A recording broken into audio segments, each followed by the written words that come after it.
Cool. Welcome to the Women's Bodybuilding Podcast. I was excited to talk to you because you're a real bitch, basically. I remember speaking to you backstage at Pure Elite when we were about to go on. And I think you said that was your last fitness show you were going to do, and you wanted to focus more on bodybuilding. That's right, yeah.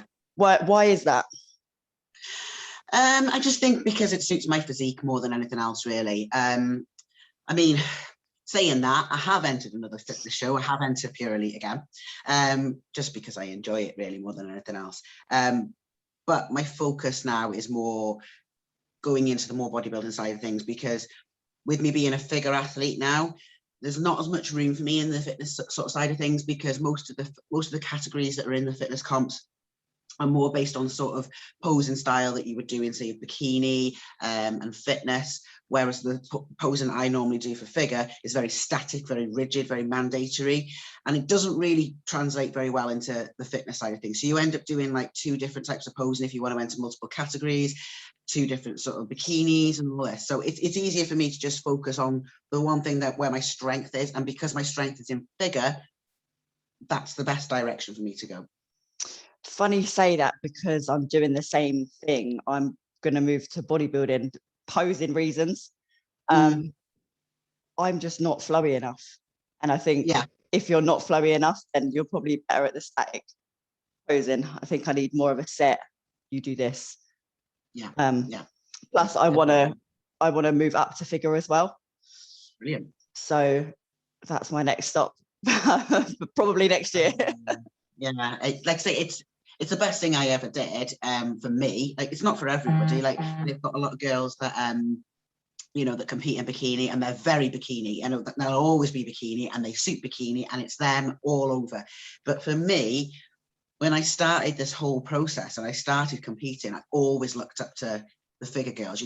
I went into this because I admired people having a bit more muscle on their frame. It was something that I looked at and thought, this is something that I want to be. I want to look like I've got muscle. I want to look like I train. And I wasn't so keen on the really, really girly side of the bikini posing. And that's not to say that I can't be a girly girl, because I like to dress up and get all the bling on like anybody else. But at the same time, for me, it's about the physique and about showcasing that, rather than flipping your arms around, swinging your hair about. That's just my personal, Completely agree. I'm exactly the same. I'm not girly at all. I look more girly than I actually am. Yeah. That makes sense. Yeah, totally. How was your been in lockdown? Are you guys still in lockdown? Because you're in Wales, aren't you?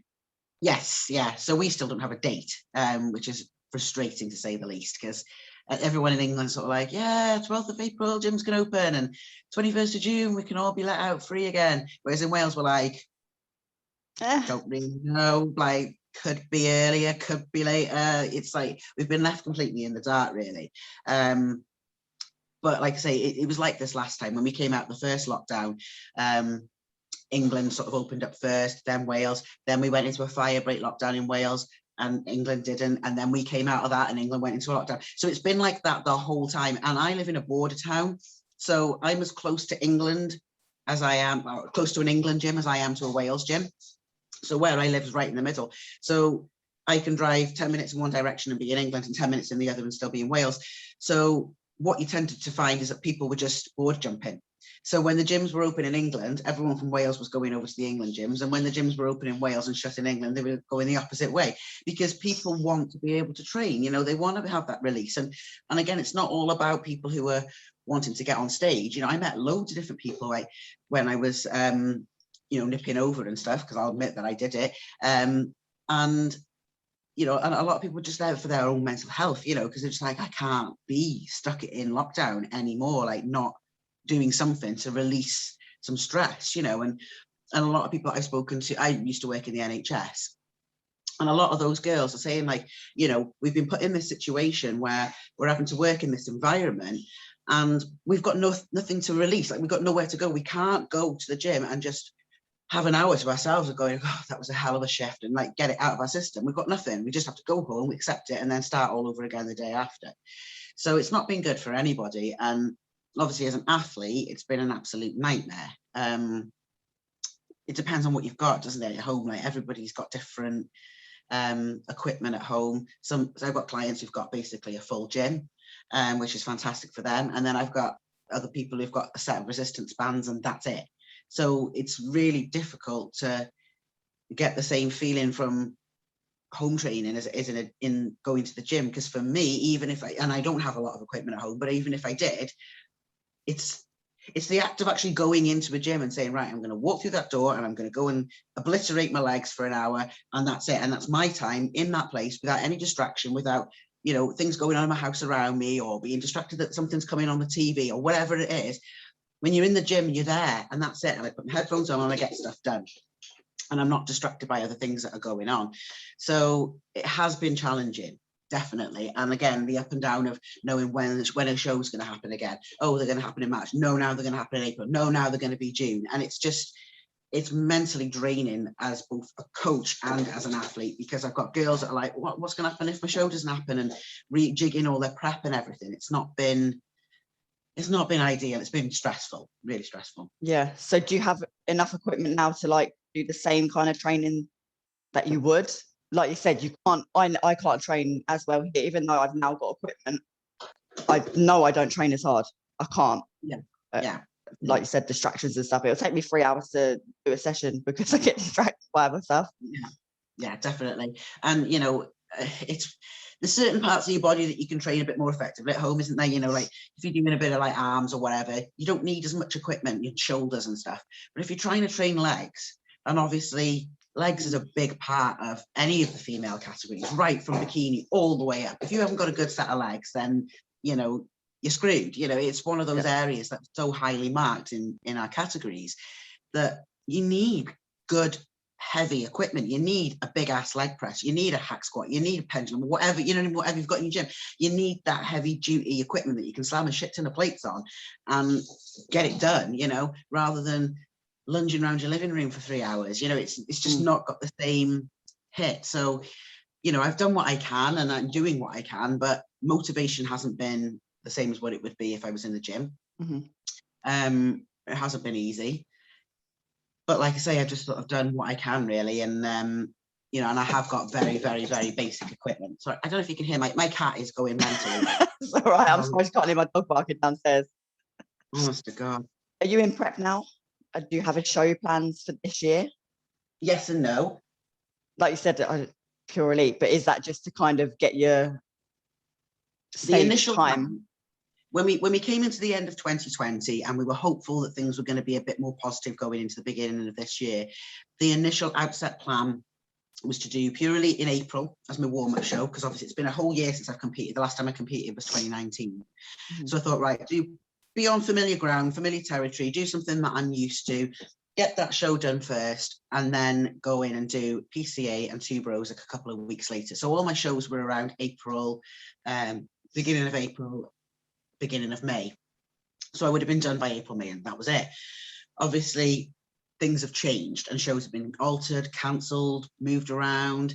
And as the weeks were sort of going by at the beginning of January, and obviously the gyms were closed, it just dawned on me really quickly that this isn't going to be a good idea. It's not going to be, even if all those shows had gone ahead in April time, I know I wouldn't have been able to bring the physique to the stage that I wanted to bring with the minimal equipment that I've got.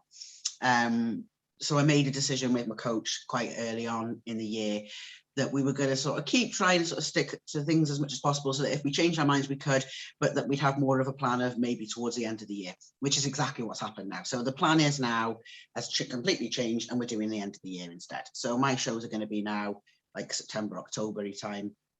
And I've moved to the Worlds at the end of the year with Pure Elite. But it's one of them. I might not even do Pure Elite now because it might not work out with timings, because all my other shows are going to be September, October. Do I want to hang on till November for something that I've done a lot of times before? Maybe not. So I'm just keeping my options open at the moment, because obviously everything's changing all the time. You just don't know where we're going to be. Like a year ago, we didn't think we'd still be in this situation now, and here we are. So I think you've just got to kind of live every day and plan a little bit, but also have a bit of a backup plan at the same time. So, you know, I think it's 24 weeks out, something like that, from the first show that I'm supposed to be doing. So at the moment, I'm not like, you know, dieting as such. I'm trying to eat as clean as I can and, you know, get used to sort of sticking with, you know, something that's relatively clean so that it doesn't become a big shock to the system when you have to cut it all out. But the nitty gritty isn't going to start realistically until about June time, May, June time, something like that. So what federation are you going to be going with in September, October?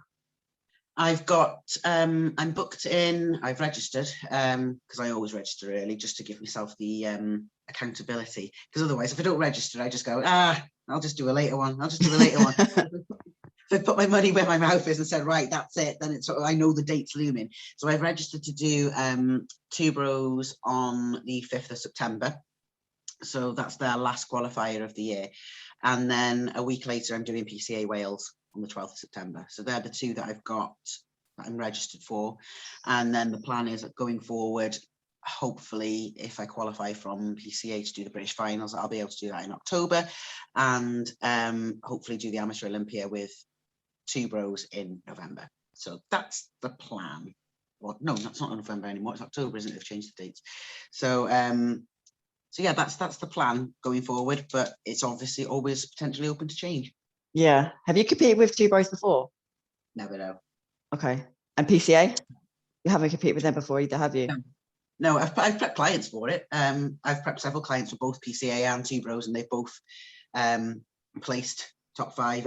Emily, who I prepped for 2 Bros last year, actually won the overall in that show.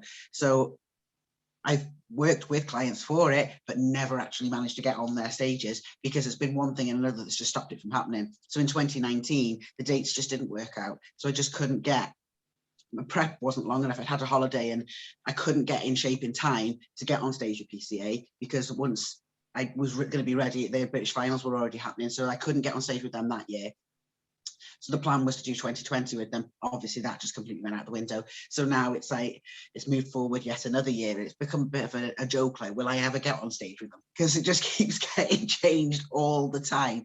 But you've got to take it and think, well, at least I've had longer to kind of build on something, because I don't want to go back on stage less than I was before, or the same. I want to improve. So whether I place or not, it's kind of irrelevant, really. You know, that's sort of like the icing on the cake. Obviously, everyone goes to win, or at least I certainly do, and I prep on my clients to win. But you can't control what turns up on the day. And if somebody turns up on the day and they look mega, then, you know, well done to them. You know, yeah, you're disappointed, but at the same time, you can't take that away from them. If they've got a better physique than you, they've got a better physique than you, and that's it. But for me, as long as I've beaten who I was the last time I competed, it's progression, isn't it? So as long as I've progressed as an athlete, that's great. But I don't want to get on stage and think and look at my photos and go, yeah, I rushed that really because I was just training at home and I lost a load of muscle, or I didn't come in lean enough, or whatever. I want to make sure that when I come on stage next time, it's better than I was the last time. Yeah, no, definitely, I agree. That's why I'm going to leave it as long as I need to. So PCA, you would be an athletic figure. Yes. Yeah. Would you? Is that your goal, or would you rather move up to trains? Because the train girls are unbelievable. They're huge, and I love it. Yeah, I love it. It's been one of these things, because when I did UKUP in 2019, I think it was at the British finals. It might have been even the qualifying event. I can't remember off the top of my head. But there was a couple of people who spoke to me at that time and said, like, oh, you need to do PCA trained. And I was like, well, I'm too big for that. But when I was at UKUP, I was told, like, I was borderline between the two. So like I said, if you gain any more muscle, then you're going to be going into trained. But the problem with that is that I would then be the smallest girl in trained. So it's a difficult one to know what to do, really, because I think I've probably got the capability of being able to do it. How long it will take me to get there, who knows? I think it's kind of, I need to dip my toe with it this year, really, and see where I sit. Because the good thing with PCA is if you go on stage in athletic and they say, do you know what, you're too big for athletic, they will just move you up and they'll put you into trained. And then at least you can see where you sit with those girls then. And I say, I know I'm not big enough to be competitive in that category yet. I know that, like you say, them girls are sick. They look amazing and they've got years and years of training behind them. But, you know, I never thought when I started this journey I'd be where I am now. So who knows where you're going to be a couple of years from now. And sometimes it's just one of those things, like when you're bulking and that, you don't really know what's going on underneath so much because it's sort of hidden. You know, I didn't know I was going to look the way that I did in 2019 until I got the fat off. And I remember like my coach saying to me backstage, did you think you were going to look like this? And I was like, I really didn't, because when you're bulking, you just think, am I just getting fat? You know, am I just putting like 4 stone of pure fat here? Like I have no idea. Am I just going to cut and look exactly the same? And obviously I didn't. And I was a stone heavier on stage in 2019 than I was in 2017. Because in 2017, that was the last year I competed as bikini girl, but I was leaner. So I gained a shit ton of muscle. But that is a fucking lot. So it was mad, because like you're constantly thinking, like when I was cutting, I'm thinking, well, I still weigh quite a lot, you know, I still weigh quite a lot, but you sort of just forget that you've added all that muscle, because in your head you're thinking it's just all fat, it's just all fat, it's all fat. Because like I'd been on stage previously like sub 8 stone, and this time, like when I went on stage in like 2019, I was 9 stone free once I'd carved up. So it was like, you know, I didn't feel like I was going to be ready. But then when it came to, you look at the photos, don't you, after, and you think, oh no, yeah, I was definitely. But yeah, you kind of don't believe it until you see it. So I guess it's just a case of cutting down again at the end of the year and seeing where I sit. And if I am sort of pushing on train, then that's a decision that I need to sort of make really, and think, do I just sort of go through the motions now and just stay where I am muscle wise and stay in athletic, or do I push up? And again, what happens with two bros, you know, you just don't know, because they don't have that breakdown in figure. So it's just bigger, you know, and that's it. And when you look at some of the girls that win their pro card with two bros, it can be so different. Like some girls are shredded to the bone, haven't got as much muscle as you'd expect, and then some are fucking massive. So it's a real grey area what they want. And what I'm noticing, like as I've watched the Olympia the last few years, like the girls in the pro divisions of figure are getting bigger and bigger and bigger, and the categories are changing. You know, like when you look at where women's physique is now, the girls that are competing in women's physique are so much bigger than they were like 10 years ago. Like you look at like Dane Lynn Bailey, who used to compete in physique, she'd be figure now if she competed that physique. Yeah. The categories have changed, and they've brought back women's bodybuilding now. And I think they've done that because they've recognized that a lot of the girls that were going into physique were too big for physique. So they sort of brought it back. But it hasn't really changed anything, because the girls that are still in physique are still massive. The girls in figure are still way bigger than they were 10 years ago. And again, even in bikini, you know, those girls are coming in bigger. So the categories are changing. And that's the other thing you have to remember, is that you can sort of aim to be where you think that category was looking at last year. But then when you get on stage, it's changed again. Yeah. Yeah. I find with the IFBB categories is that figure, physique, it's bigger, but not as much difference as bikini and figure. So if someone was bikini and said, well, I want to do figure, that's a big difference. There's no like middle. That's why I kind of liked the PCA idea, that there's 3 different parts. Yeah. But the bikini trained girls are kind of similar to the toned figure, aren't they? It's just different posing. Because realistically, I'm a bikini body. I wish I wasn't. I wish I was bodybuilder. But there we are. But I prefer the figure posing. Yeah. I just love the flexing of muscles more so. Yeah, personally. That's how I prefer it. And like I say, when you've got that breakdown with PCA, there is that kind of like overlap. So, you know, there's quite a lot of girls that could choose to do either figure toned or choose to do, you know, athletic bikini. It's just in terms of preference of what they prefer with their posing, you know, because physique wise, it is very similar. It's just a case of moving your body in a different way and holding yourself in a different way. It's what suits you as an athlete. So there is that, like say, that sort of overlap there that you can see. And there are girls that have, like, you know, competed in other federations where you can enter 2 categories that have one in bikini and one in figure, and it's like that boggles my mind. Yeah, but it just happen, you know. And depending on how they decide to pump up before they get on stage, depending on how they pose, you know, you can kind of try and hide quite a lot of muscle if you don't flex anything, you know. So there is that. You know, I say my personal opinion is you shouldn't be able to like win both, but it does happen. in fitness shows, you're allowed to obviously go into multiple categories. And also they don't tend to tell you if you are in the wrong category. Like you said with PCA, they'll say that's not the category for you, you should be in this. Yeah. But yeah, the multiple category thing, I've never personally understood. Maybe so, because Yeah, exactly. Yeah, that's it. My opinion on it is that you should only ever really be in one like core category. And then if you want to do mums, or you want to do tattooed, or you want to do transformation, or one of those sorts of like, categories on the side that is open to anybody, any physique, then I don't see an issue with that. But I don't really think that you should be able to compete, because basically if you wanted to, you could enter bikini, you could enter fitness, and you could enter figure, which is just weird. And the same with the guys, they could enter like all the blokes categories. They could do beach, they could do fitness model, they could do muscle model, and a lot of them do, and some of them place in all three, and you're like, well, how the hell does that work out? I don't think it's necessarily all about your physique in those kind of circumstances. Yeah, exactly. And again, this is the other thing about the difference between fitness and the difference between bodybuilding. There is a lot of your mark comes from everything else. So you get in, I'm sure Stuart said to me once that the marking criteria purely is 40% of it is your physique. The other 60 is everything else. So that's your tan, your makeup, your bikini, your posing, your overall presence, how pretty you are, all these other things. So that's the majority of your mark comes from everything other than your physique.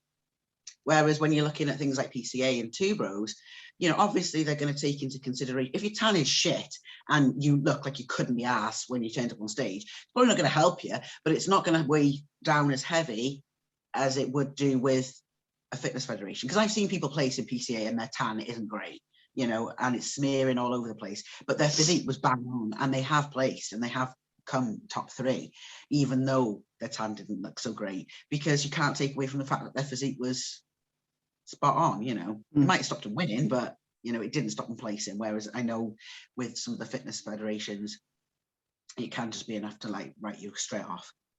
Yeah, you're not pretty enough, sorry. Yeah. You mentioned about transformation. Your transformation, quite a few times, all the transformations you've done have been really dramatic. Yeah, I don't do things by hands. So did you start training when you were overweight? That's why you started? Yeah, I mean, it was a gradual progression. This is the thing I see a lot. Like, I get a lot of people that message me that have never stepped foot in a gym before and say they want to do a show. And I'm like, how did you come to that conclusion? How did you just decide one day, oh, I've never been in a gym before, but I'm going to do a fitness? I just don't, it doesn't ring right with me, because for me, that was never the goal to start with. So I don't even think I knew what a bloody fitness competition was at that point. At that point, I was just fat and I needed to lose some weight. So, the goal started as I want to lose a stone. Then it was 2 stone, 3 stone, 4 stone, and so on. And as I was losing weight, obviously I started getting more and more into my fitness. So when I first started, I remember starting the gym and thinking, this is going to be horrific. I am not going to enjoy this one bit, but it's something that I've got to do because I want to lose weight. So I went in there literally kicking and screaming, and did what a lot of women do, which is to do all the cardio in the world to start with. Didn't want to lift weights for 2 reasons. One, because I didn't know what the hell I was doing, and secondly, because I thought that what I needed to be doing was running on the treadmill and doing loads of classes to burn fat. So that was how it started. And then I started working with one of the personal trainers who worked in the gym, who said to me, you're paying all this gym membership every month, Claire, and you spend it all running on the treadmill or in a spin class. Why are you not using the gym? And I was like, well, I don't really know what I'm doing. And, I want to lose weight. I don't want to get muscly. That's how I felt at the time. And he was like, oh, no, you will shape up so much better. You'll feel so much better. And, just give it a go. See what you think. Give it a go. What's the worst that can happen? So I started training with him, and that's when I started lifting and started really getting into it and starting to really enjoy that feeling, of coming out of the gym and feeling like, wow, I feel really, really good. And I started getting the buzz for it. And then I started seeing my body shaping up. I thought, actually, I quite like this. So it just progressed. And then, I got married and came back from the wedding and thought, right, what do I want to do? Do I want to, work harder on this physique now? Because I'd lost all the weight at that point. And then it was like, well, now what? Do I want to just sort of stay as I am? Do I want to do something else? And because I was enjoying that process of lifting and stuff, I started looking more and more into, into the competing side of things. Like, what are these people doing? Like, I met people in the gym that were, that were doing it themselves. And it just sort of opened the door for me, really, and started looking into it and thought, then maybe this is something I can do here, because if I've lost all this weight and I've done all these things to change my life, then surely I have got what it takes to take on this crazy idea of prepping for a show. So the first year I did a dummy prep. I didn't do a show. I just did the prep. So, and I had a photo shoot booked. I thought, right, rather than putting the pressure on myself thinking I'm going to get on stage, let's just actually see if I can stick to this, if I can bring in the physique that I need to and go from there. So I did that first.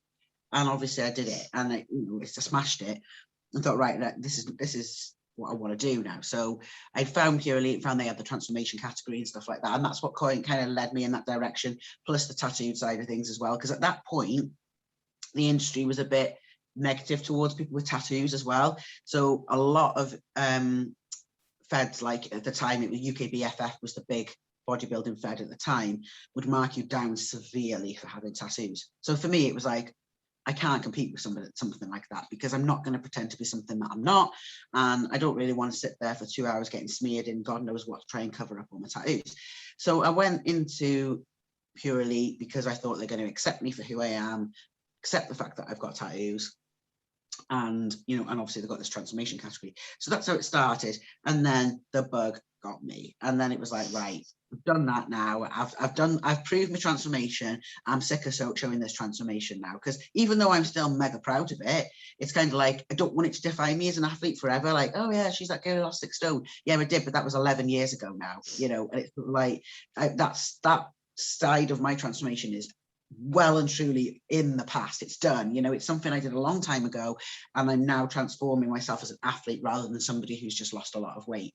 And obviously the last couple of years it's been moving up into the figure category. So I did take out, like I say, 2 years to grow into figure, and that was hard, because it's when you've been big, when you see the number on the scales going up, it's really hard to accept and to think that that's okay, because all you've ever done is lost weight. So when you see those numbers going up, your head's going and you're thinking, oh no, I'm getting fat here. I'm going to go straight back to where I was 10 years ago. So it's hard, but it's a necessary evil. It's something I had to do. And I'm so glad I did it, because those 2 years that I had to grow and just to work on building a physique, brought me to where I was in 2019. And if I hadn't have just done that and just knuckled down and got to work, I would never have progressed, and I would never have got to where I was on stage that year. I think people forget about the importance of you do need a long break, especially if you're moving up categories. You need a really long break. You see people competing multiple times throughout the year, and that's fine if you're happy with your category, but you still want to progress even within your category, because like you said, categories are changing all the time. So I think people are scared to have so long off. You can compete any age, so what's the rush?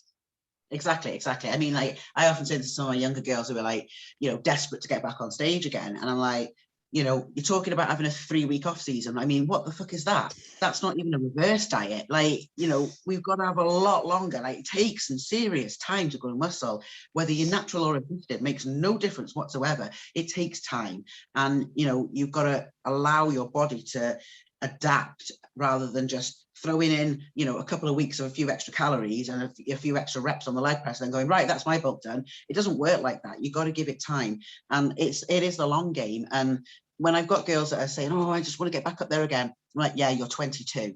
Like, I'm 37. You know what I mean? Like, I didn't even start competing until I was in my mid-30s. So, I think I was 32 when I first got on stage.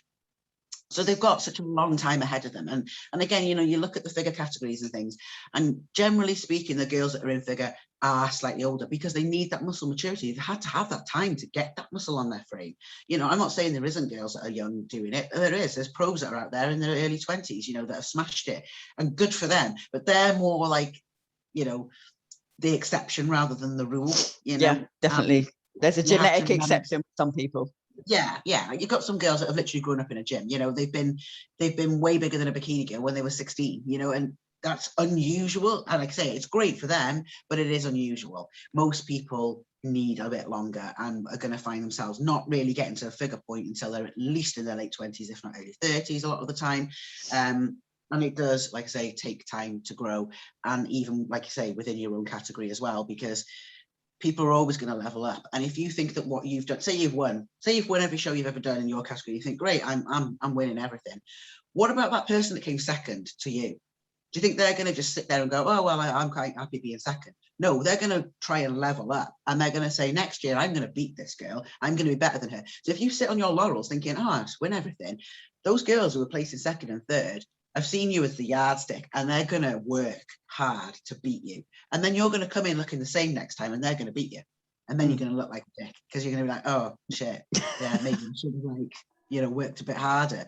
Because there's always somebody willing to take a crown. 100%. Yeah, they do say it's harder to keep your crown than to get the crown. Yeah, because like you said, people are gunning for you. I've never had a crown, so I'm gunning for everyone. Yeah. That's it. And it just puts that hunger in your belly, doesn't it?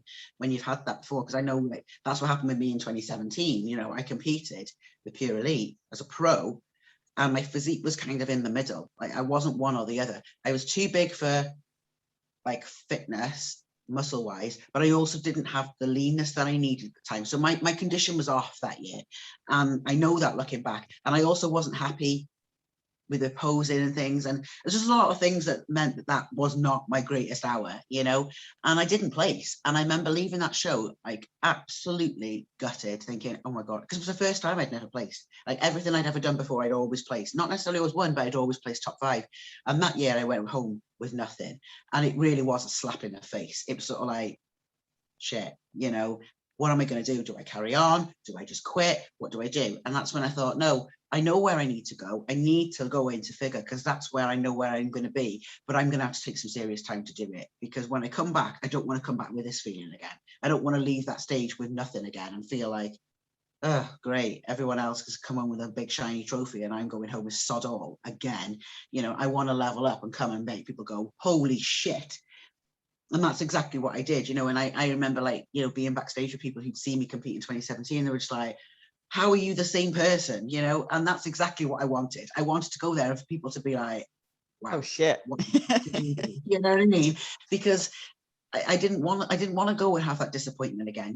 I think sometimes when you have that, it can make or break you as an athlete. It either makes you just go, right, never doing it again, never want to feel like that again, or you just go, no, I'm going to get to work now, and I'm going to show people what I'm really made of, and come back with something that's going to be worthy of winning or placing at least. Yeah. Was that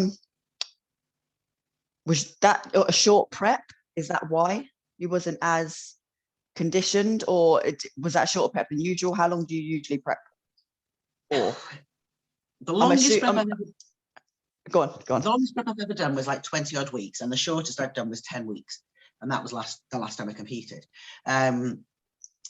That year, I think I prepped over about 12 to 14 weeks, something along those lines.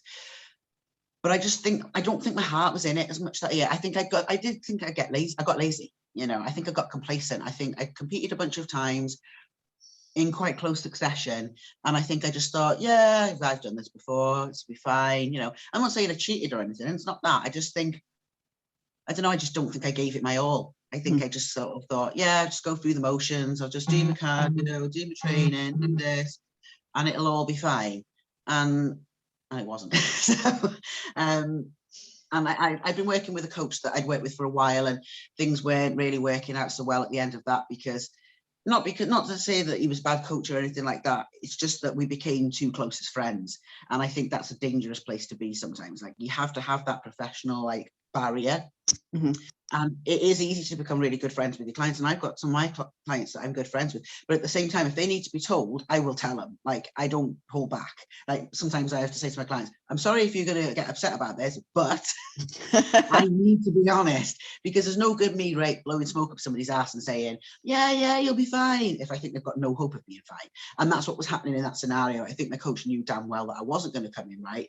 But instead of telling me, maybe you should pull out of the show, Claire, I don't think this is going to be, right, he just kept saying to me, yeah, it'll be fine. So then it was just putting me in a false sense of security, and I just don't think it worked, because I needed brutal honesty and I wasn't getting it. So I think that's, it was just a culmination of different things, really, that just meant that I just didn't bring my best. Yeah, I think to be a coach, like you said, you do need to be honest with your clients, and then vice versa, the clients need to be honest with you. I'm not a coach, I'm not a PT anything, but if whatever my coach says, I'll do it. That goes, I can't argue it. Do you have clients that are also coaches? Like, do they coach people as well? I've got clients that are PTs, and I've got clients that do posing coaching, but I haven't got any clients that are coaching girls into shows at the moment. Like I say, they've done, like, online coaching for weight loss and things like that, but I haven't got anybody that's coached people for a show yet. I think most of them are just like, yeah, I couldn't do it, because it's too much responsibility and it's too much pressure, because the pressure is hard.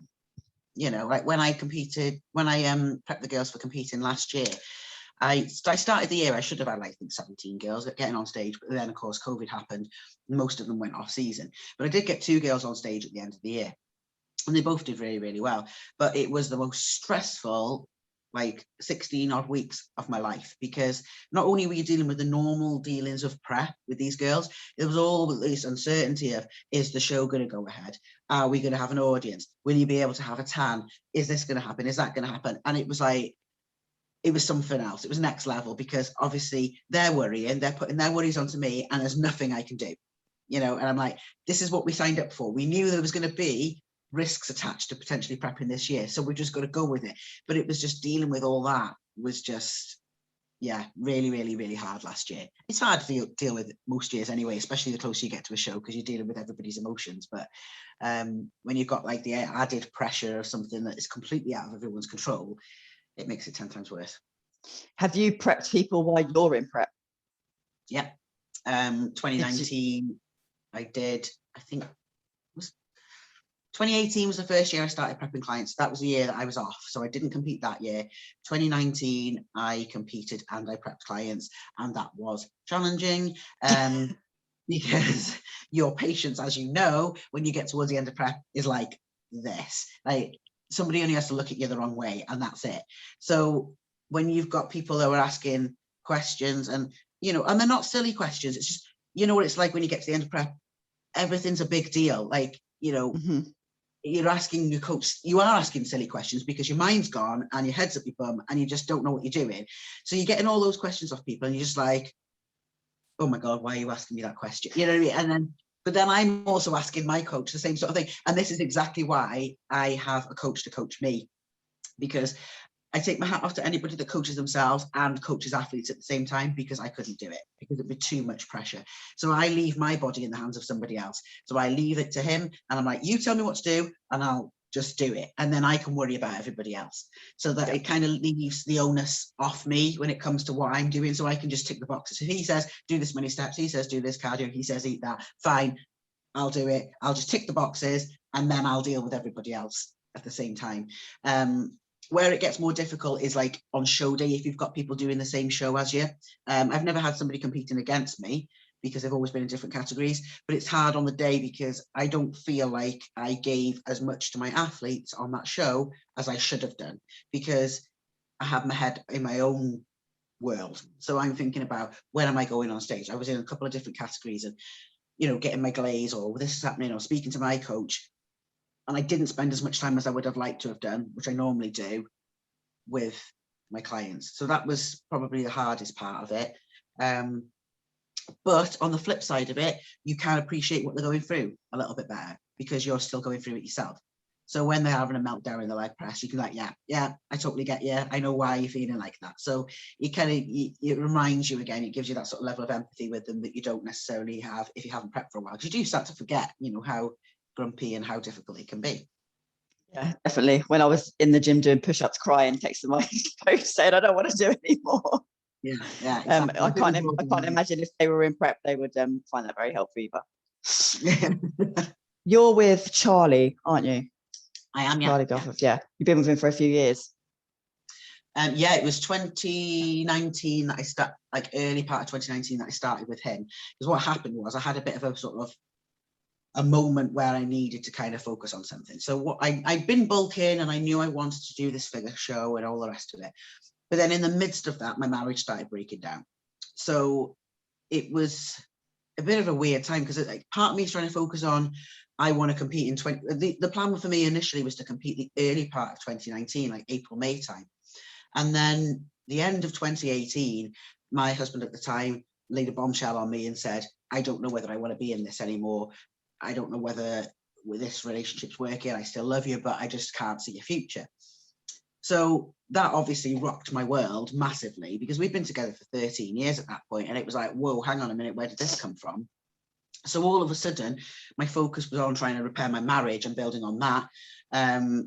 So I kind of like pushed any thought of competing like way onto the back burner because even though I'd done all this bulking and everything, it was sort of like, right, I can't concentrate on that now. I can't even think about that because what I've got to work on now is my marriage. So I spent about 8 months going through the process of marriage counseling and everything else, and it was just getting worse.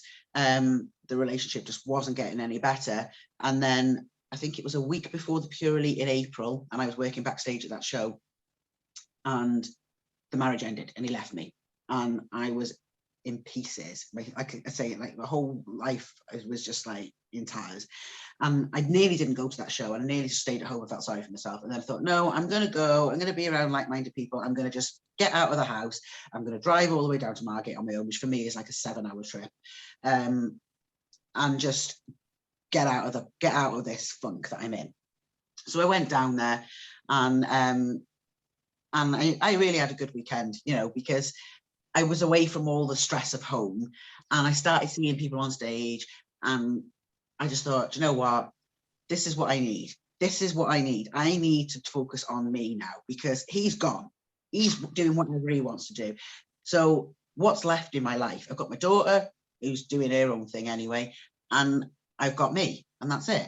So I spoke to Charlie at that show, and I was like, your athletes are looking mega. Let's do it. Let's just do it. So I started working with him right there and then, literally that week. And we put the sort of wheels in motion to sort of get me back into sort of more of a routine in the off season.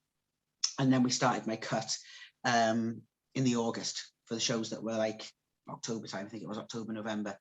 And we've worked together ever since. So Charlie's a very similar coach to me. So it works because I know that he preps people in a similar way than what I would prep somebody. So I kind of understand the process with him, and it works for me because I need that strictness. Like some people give people like a little bit too much leeway, and I don't like that. I like to be told, you're eating this, get on with it. I don't like to be like, oh, well, you could eat this, or you could eat this, or you could eat, because then I'll just go off on one. So I need that rigidity, and I need somebody to be brutally honest with me. And that's what I get with Charlie. Like, if a spade's a spade, if I've done shit, well, tell me I've done shit. So, and I need that.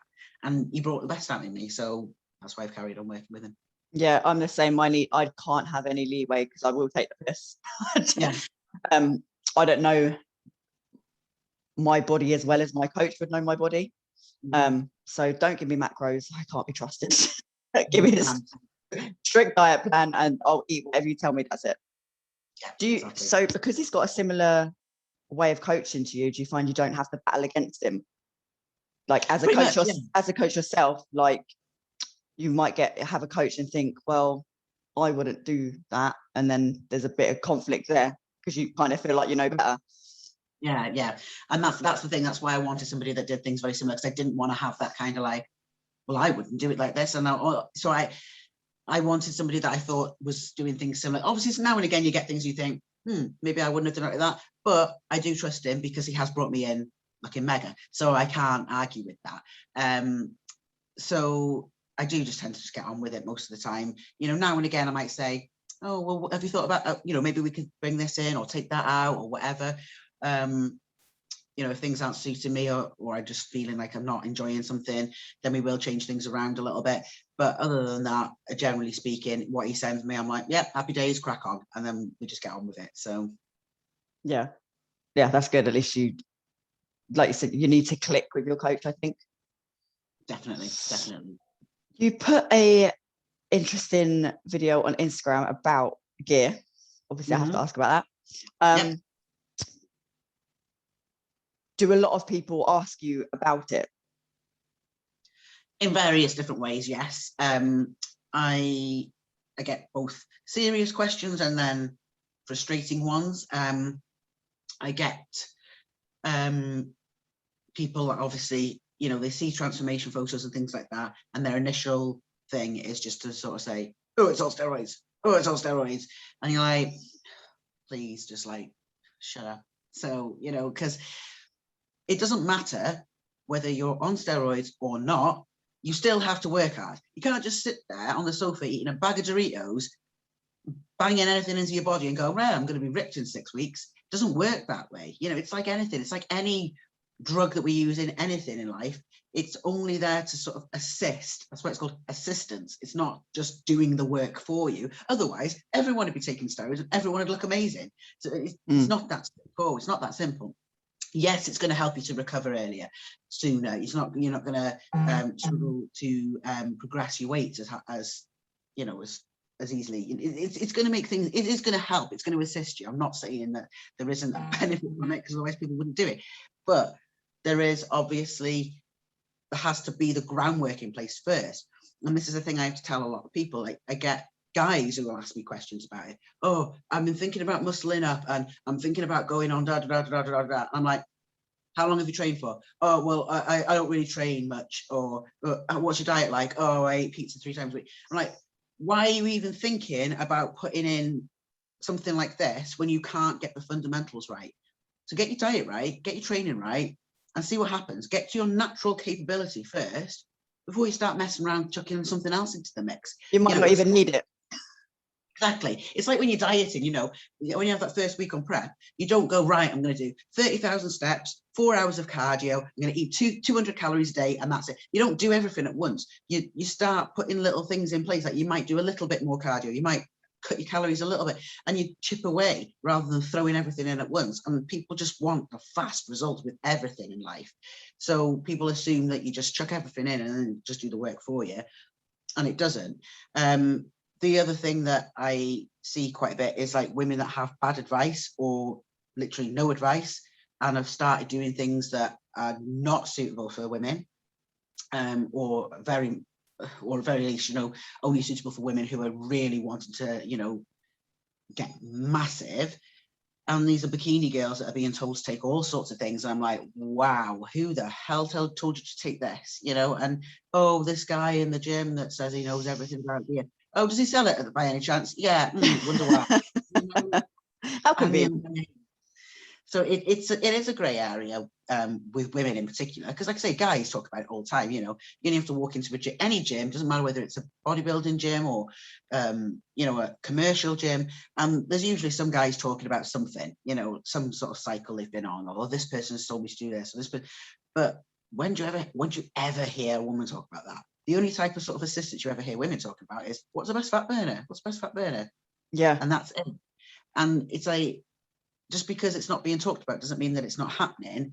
And if anything, it just means it's happening more dangerously because people aren't talking about it. It's so hard to find actual information for women, even on like online, even the stuff that you see written, it's written by a guy. I don't think you can really give advice unless you've done it yourself. You kind of, your body is like your own lab, I guess. You need to start small, try and enter it on your own. But the guys just think, well, you're a woman, you're half the size, so just take half. I mean, it's not the same, but like you said, if you want to get huge and you don't mind the side effects, how about it? That's what I think. Exactly. I think exactly. Obviously there's risks, but if someone it's cool with the risks, then why not?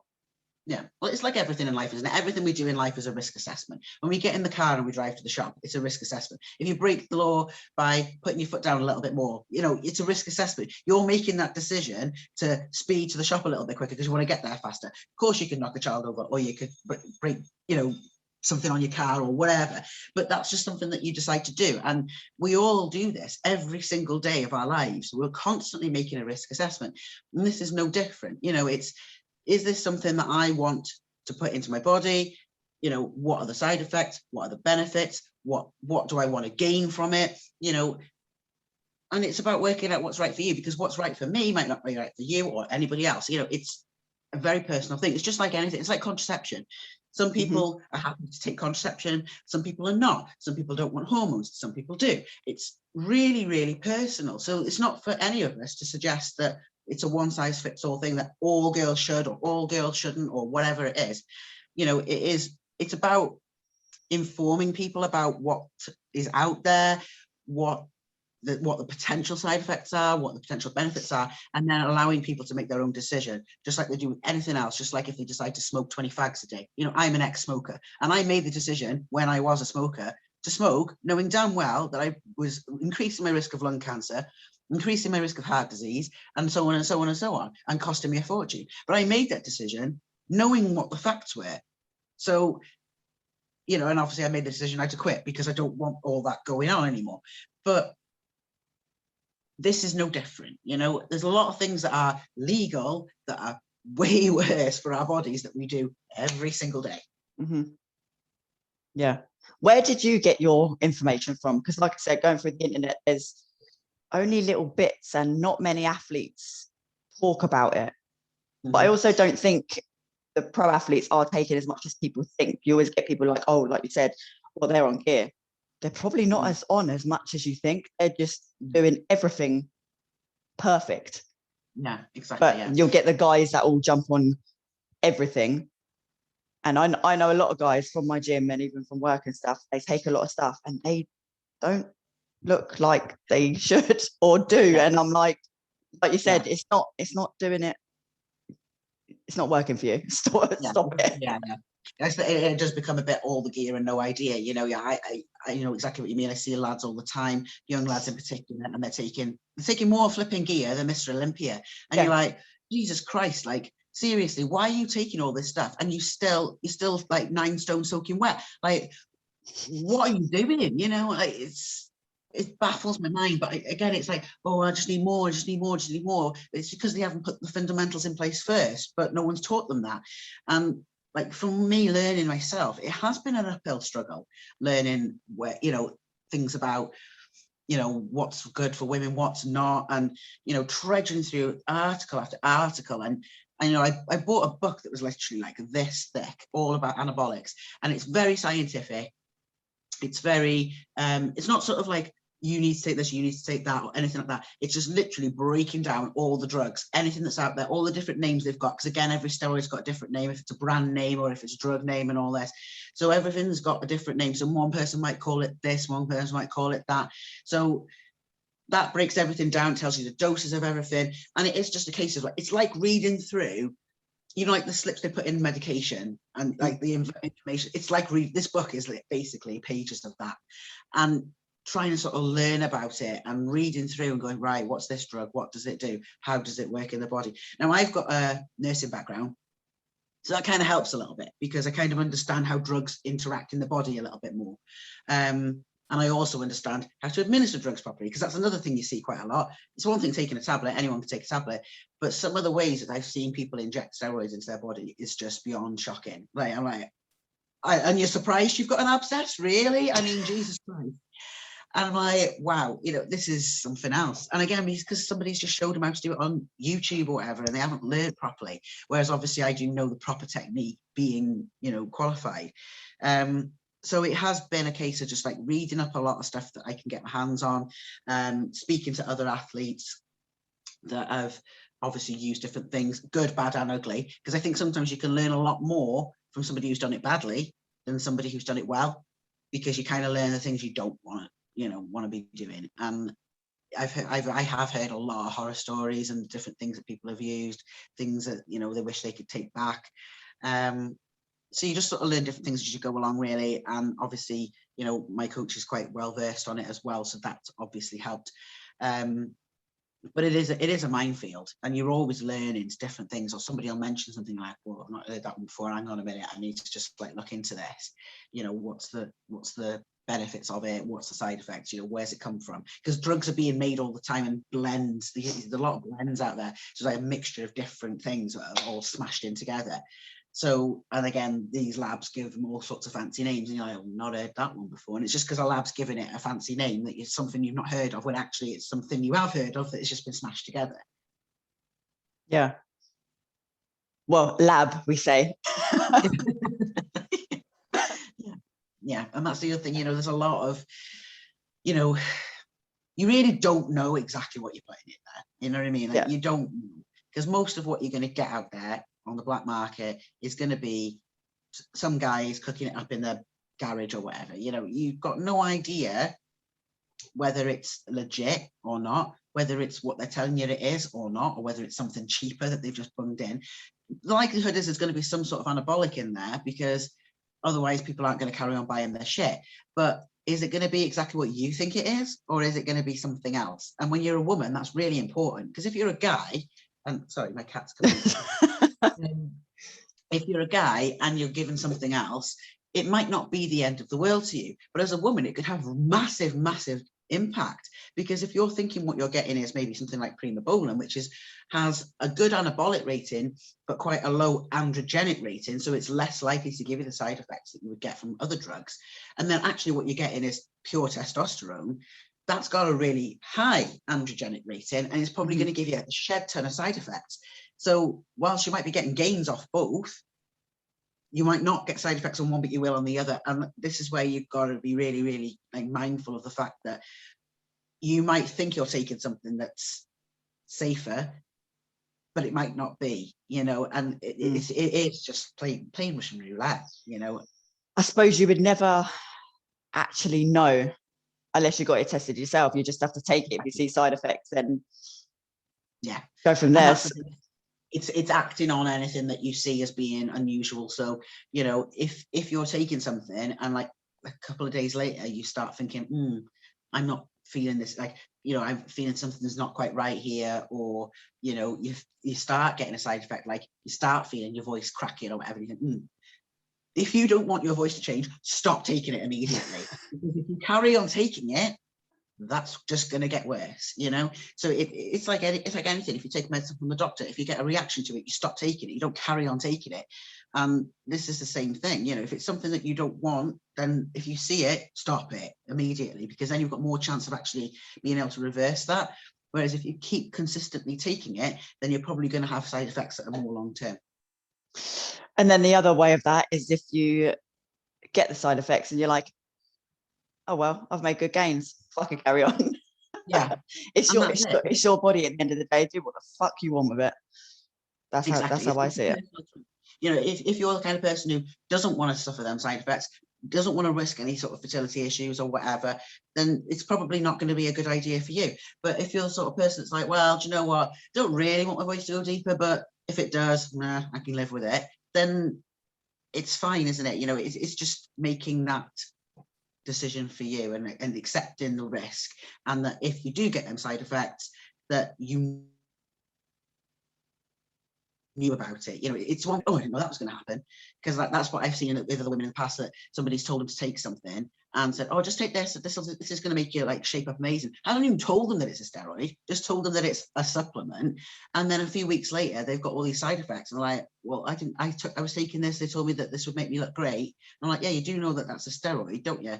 Oh no, I didn't know that. And you're like, how can you not know that? And it's just because people will just believe anything that people tell them. If they say this is a magic bean, it's going to work for you, yeah, okay, I'll take it, without even thinking to ask what's in it. Yeah, just call it something else, don't worry about it. Like, I've been training for years. I started training, I think like 2010 or something, because oh, you're frozen.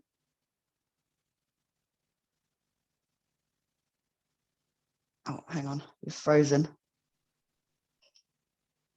There we go. Sorry, you're just frozen there for a second. Yeah.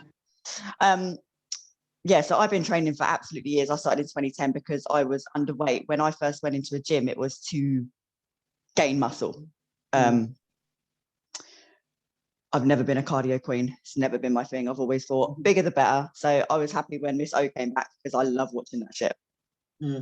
I'm actually going to be talking to an Olympian in a couple of weeks' time. And she's in the bodybuilding category. So that'd be exciting. I've been training for that long and eating well for that long. For me, I could do it and I'm ready to do it.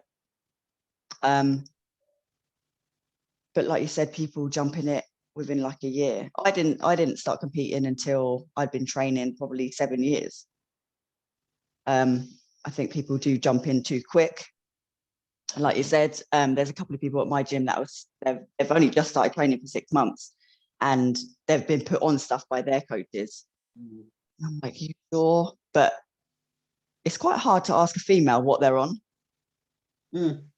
because no one wants to say, yeah, like I've started and I've taken 10 before.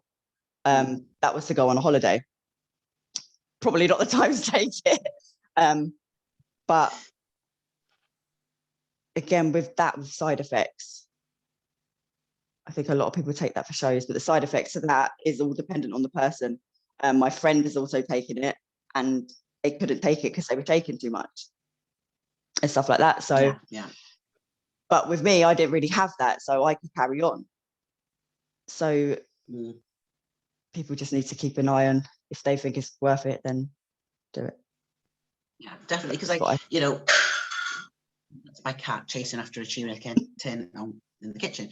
I think, you know, everyone's different and you can't sort of say, oh, well, you know, this person can take it so I can, because, and again, it depends on your job as well, because if you're in a job where you need to have fine motor skills, taking something like Clen is probably a really, really fucking bad idea. Because if you're like, for example, I was talking to a client of mine that's a tattooist, and she knew another guy that had been on Clen, and he was a tattooist, and she said his line work was fucking terrible because obviously he was shaking like a leaf when he's trying to like tattoo people. It's like, what part of that did you think was a good idea? Do you know what I mean? Like, you've got to have some fucking common sense. Like, whereas if you're in a job where it doesn't really matter so much, it's not going to make that much of a difference. Because when I've taken Clen, it does make me shake, depending on what dosage I'm at, but it does. And not horrendous, but I will quiver, you know what I mean? But because of the job that I do, it doesn't really matter. So I can kind of live with it and it's all right.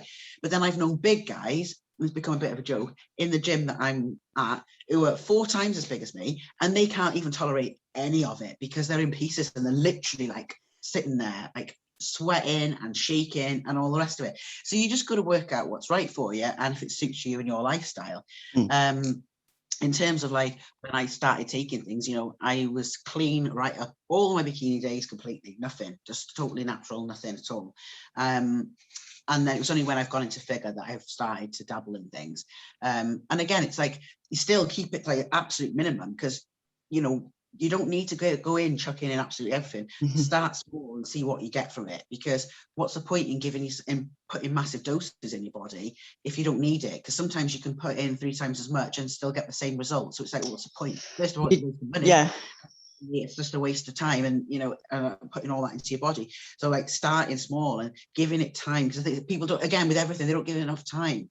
So they'll take something for 2 weeks and go, oh, well, I don't look like She-Hulk yet, so I need more. You're like, well, hang on a minute. You've only been on this a couple of weeks. Give it the full cycle. Give it a full 8 weeks and see where you're at. And maybe if that didn't do an awful lot, maybe you need to look at your training. Maybe it's something else that isn't right. You know, what is it that you thought you were going to feel? Like, it's not going to be a case of take a tablet one day and 3 days later you're benching 3 times as much as you were. It's going to be progressive, you know, and you've got to work with it rather than expecting it to create miracles for you.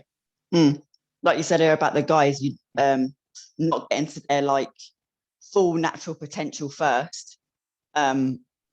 I feel like I've hit my natural potential. My genetics is, all my family are really slim, but if they do get fat, it's all on the belly.